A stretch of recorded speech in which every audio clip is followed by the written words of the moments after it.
Diligence faite dans le cadre de la préparation de la rentrée scolaire et universitaire 2023-2024 au cœur de cette session extraordinaire de la Commission nationale de concertation, de consultation et de négociation collective au titre de l'année 2023. À l'ouverture des travaux, le ministre Abdoulaye Biotchane précise l'objectif de cette rencontre d'échange tout en saluant l'implication des acteurs à tous les niveaux pour une rentrée scolaire et universitaire réussie. Ces réformes et le caractère inclusif et participatif de leur mise en œuvre ont permis d'obtenir de meilleurs rendements progressivement et une belle performance du système éducatif béninois dans son ensemble.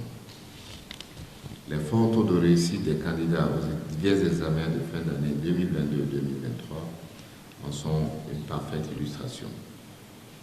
Ce succès est bien évidemment à l'actif de tous et bien sûr de tous les acteurs du système éducatif. C'est pourquoi je m'en voudrais de ne pas exprimer ici la reconnaissance et la gratitude du gouvernement à votre endroit, chers partenaires sociaux, pour votre sens élevé de responsabilité et votre ouverture d'esprit pour un dialogue social constructif. Au cours de cette séance, la parole est donnée respectivement aux différents ministres en charge de l'éducation pour faire le point des dispositions prises au plan organisationnel, matériel, administratif et financier pour une bonne rentrée. La préparation est bien avancée, aussi bien pour la mise en place des moyens, les affectations des enseignants, que pour les dispositions concernant les subventions qui doivent être accordées aux différents établissements d'enseignement. Pour ce qui concerne les AME, l'avance exceptionnelle d'un mois de salaire qui a été accordée par le gouvernement l'année dernière et qui est renouvelée cette année encore pour leur permettre donc d'aborder la rentrée sans difficulté majeure.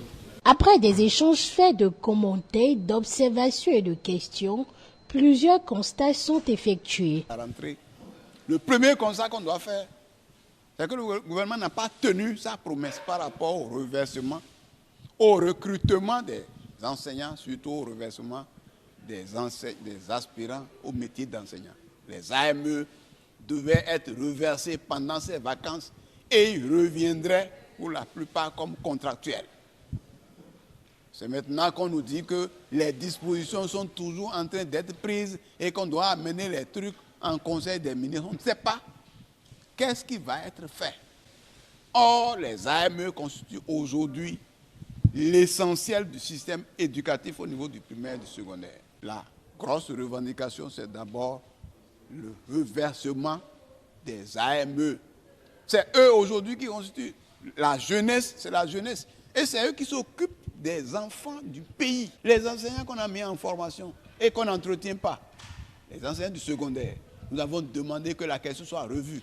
Leurs frais d'entretien, de transport et d'hébergement, on n'a qu'à revoir. Au lieu de dire les tests n'ont pas prévu, on peut améliorer les tests et pouvoir corriger ça. Il faut noter que l'avance d'un mois de salaire à payer aux AME, accordée l'année dernière, est renouvelée une fois encore pour leur permettre d'effectuer dans de bonnes conditions la rentrée 2023-2024.